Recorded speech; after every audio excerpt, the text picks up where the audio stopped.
Assalamualaikum warahmatullahi wabarakatuh. Halo semua Sobat Mantri Luka. Kembali lagi di channel Mantri Luka dan masih bersama saya Muhammad Zibromulis, Mantri Luka di sini. Ada suatu hal yang menarik yang ingin saya sampaikan dan ingin saya bahas kepada semua Sobat Mantri Luka sekalian mengenai suatu fenomena yang saya rasa ini merupakan suatu hal yang menarik untuk kita bahas di sini. Mungkin dari Sobat Mantri Luka atau di tempat Sobat Mantri Luka sekalian menemukan sebuah kasus yaitu luka diabetes atau luka gangren. Di mana luka gangren ini biasanya memang banyak sekali kondisi-kondisi yang akhirnya membuat pasien ya terisolasi ataupun menarik diri dari lingkungan sekitar rumah pasien tersebut. Nah, sebenarnya hal ini harus memang sama-sama kita sadari dan juga sama-sama kita carikan solusi ya. Kenapa? Karena saya di sini menemukan sebuah fenomena ataupun suatu kondisi apabila ada pasien ataupun salah satu keluarga dari masyarakat di sekitar sini beranggapan bahwasannya apabila terjadi luka itu adalah sebuah kondisi ataupun dalam tanda kutip yaitu aib, hal yang memalukan yang harus jangan sampai bocor ke tetangga-tetangga ataupun ke orang-orang terdekat kita. Seperti itu ya. Kalau saya sudah sekitar 1 bulan lebih ya berada di lingkungan sekitar rumah saya, ini beranggapan bahwasannya kalau ada luka seperti luka diabetes, luka selulitis ataupun luka-luka yang lain, ini merupakan suatu hal yang harus disembunyikan ya. Harus jangan sampai kedengaran oleh orang lain. Saya rasa hal ini suatu hal yang sangat disayangkan sekali. Kenapa saya bilang seperti itu? Karena dalam kondisi luka-luka tertentu seperti luka diabetes ataupun luka kencing manis ya, kalau orang di sini bilangnya kencing manis, atau luka selulitis yang terjadi pada kulit yang tiba-tiba kemerahan, mengeluarkan cairan dan bengkak dan sampai pasien tidak berjalan. Hal ini harus disampaikan, harus dikonsultasikan dan harus dicarikan solusi. Karena apabila hal itu dibiarkan begitu saja, maka biasanya yang terjadi adalah kondisinya akan semakin memburuk dan apabila terlambat dalam menemukan atau mendapatkan solusi, hal ini akan mengakibatkan suatu permasalahan yang sangat serius.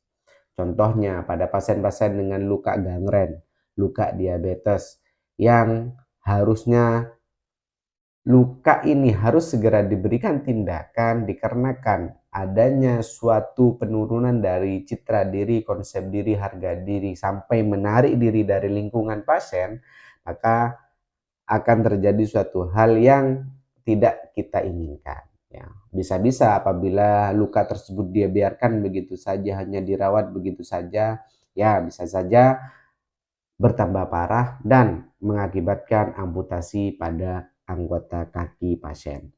Ya, atau pada kasus-kasus dengan selulitis ya, peradangan pada kaki, ini juga harus segera ditangani dengan baik ya. Bukan hanya sekedar dirawat, disiram, lalu ditutup, diberikan salep ya. Juga dibutuhkan pemeriksaan-pemeriksaan kolaborasi dengan dokter yang lain untuk pemberian antibiotik dan juga harus ada edukasi-edukasi lanjutan mengenai nutrisi, mengenai bagaimana cara perawatan luka yang baik ya, khususnya nih kalau nutrisi yaitu pada pasien-pasien dengan luka diabetes atau diabetes mellitus. Dan di kesempatan bulan ini ya, bulan penuh rahmat ya, di mana bulan suci Ramadan, ini merupakan suatu hal yang moment of the truth-nya adalah kita bisa meriset badan kita ya, atau suatu keuntungan ya bagi pasien-pasien dengan diabetes mellitus untuk bisa meriset, untuk bisa memanajemen lagi bagaimana tubuh kita agar bisa mengontrol gula dalam darah. Dan ini merupakan kesempatan yang sangat langka ya untuk apa? Untuk kita bisa mengenal ya diri kita sendiri, mengenal badan kita, mengenal bagaimana porsi makan kita ya bagi pasien-pasien dengan diabetes. Dan biasanya juga bagi pasien-pasien yang lain ini merupakan momen bagaimana kita mendekatkan diri kepada Allah Subhanahu wa taala agar apa? Agar segala penyakit, agar segala hal-hal yang terjadi di dalam sakit kita ini diangkat oleh Allah Subhanahu wa taala. Ya. Jadi hal ini sering terjadi ya. Kembali ke topik awal tadi, bagaimana apabila terjadi luka, saya harap dari masyarakat semuanya, dari sobat mantri luka semuanya untuk tetap optimis ya, untuk tetap bisa mencari solusi secara mandiri karena informasi saat ini sangat-sangatlah gampang ya. Banyak sekali layanan-layanan kesehatan dari mulai rumah sakit, puskesmas ataupun eh, praktek dokter, praktek perawat, praktek bidan dan lain sebagainya yang bisa memberikan layanan kesehatan. Jangan sampai luka tersebut, kondisi tersebut ya dibiarkan begitu saja, dirawat apa adanya.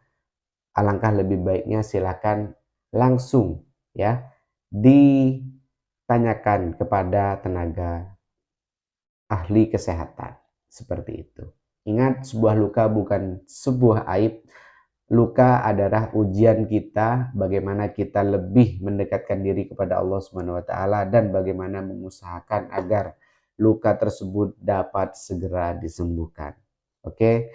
Apabila ada hal yang ingin ditanyakan seputar perawatan luka, boleh tuliskan saja di kolom komentar. Dan terima kasih sudah mendengarkan konten yang satu ini ataupun video yang satu ini.